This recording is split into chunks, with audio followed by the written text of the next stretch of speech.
Tayo ngayon ng puto, yung masarap na puto. Ito yung ating mga ingredients. 1 and 1/4 cup na all-purpose flour. Salain natin ito Paghahaluin natin yung all-purpose flour at saka rice flour para masarap na masarap yung ating puto at maganda ang texture. Ito yung rice flour. 1 and 1/4 cups din. Lagyan natin ng 2 tablespoon na baking powder. Baking powder, 2 tablespoon. At ang ating asukal, 3/4 cup. Lagyan natin ng asin. Enhance ng flavor, ng lasa. Ayan. Okay na yan. Tapos, isisip natin to. Sasalain natin para mapino yung ating puto. Soft talaga siya. At masarap. Para walang buo-buo.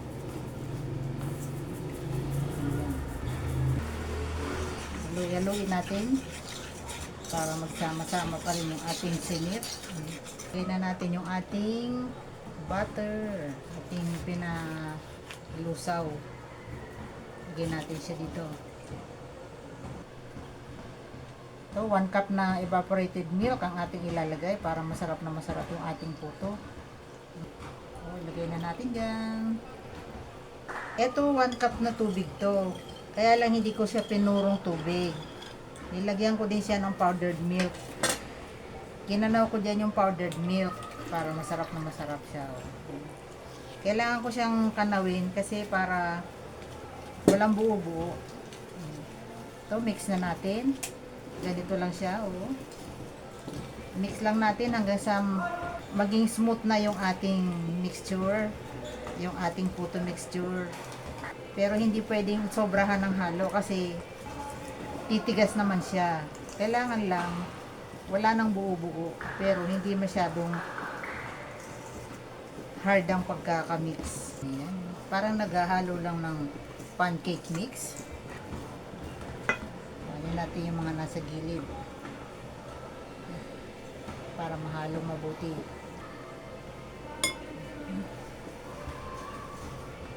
Okay na to. O maglalagay na tayo. Hindi natin masyadong punuin. Ganyan lang. Okay na yan. Ganda ng ating mixture.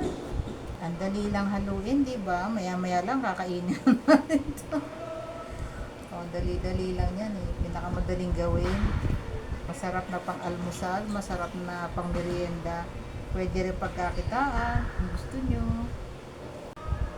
Okay, para lalo nating pasarapin ang ating puto, lagyan natin ng toppings na itlog. Itlog na maalat. Sarap-sarap yan. Sarap. Yummy. At cheese. Puto with cheese. Diba? Ay, nako. Sarap nito. Kompleto na. Kape na lang katapat nito. Solve na. Merienda at umagahan. Ito na yung ating pinakulong tubig. Inanda ko na to kanina bago ako naghalo. Kasi kailangan kulong-kulo. Ayan. Naka-high heat dapat para maganda ang luto ng puto. Ilalagay na natin siya. Diba? Ang ganda. Nakakatuwa. Ang sarap-sarap ng tsura. Di pa man siya naluluto. Mukhang masarap na, Ayan. I-steam natin siya for 15 minutes. Tapos mamaya, 15 minutes, saka natin siya bubuksan. Tatakpan natin ng takip na merong balot. Kasi hindi po pwedeng matuluan yung ating puto. Masisira. Ayan. Takpan natin siya. Ganyan, Para yung init niya doon. Tsaka hindi tutulo ang tubig. Ayan, 15 minutes. Balikan natin after 15 minutes. Ito na. Buksan na natin ang ating nilutong puto. Wow! Ay! Diba? Ang ganda. Tingnan natin kung luto na siya. Wala na. Nakadikit. Luto na. Oh! Surprise! Oh, ito, di ba? Ang ganda, oh. Ayan, oh. Ang ating masarap na puto. Oh, with salted egg and cheese. Oh, perfect! Lagyan natin dito sa ating... Ito na ang ating puto. Oh, oh. Ayan, oh. Oh, oh, oh, oh. Ganda, oh. Tikman natin.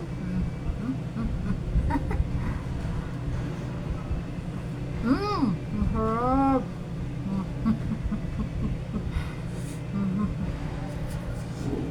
Harap. Ito pa isa.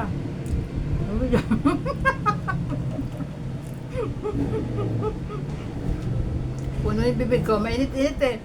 Ito naman ang ating cheese. Oh. What a cheese. Oh, diba? Ganda-ganda niya, no?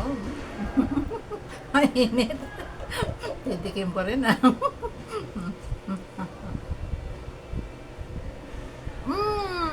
Ang harap-harap din. Thank you for watching. Salamat sa support, ah. Kaya mahalagang panonood. Puno, dudod ko ng puto. Ang sarap. Kape na lang kulang. Tara po, kain tayo. Nang mabusog na nga naalala. Salamat po. Bye-bye.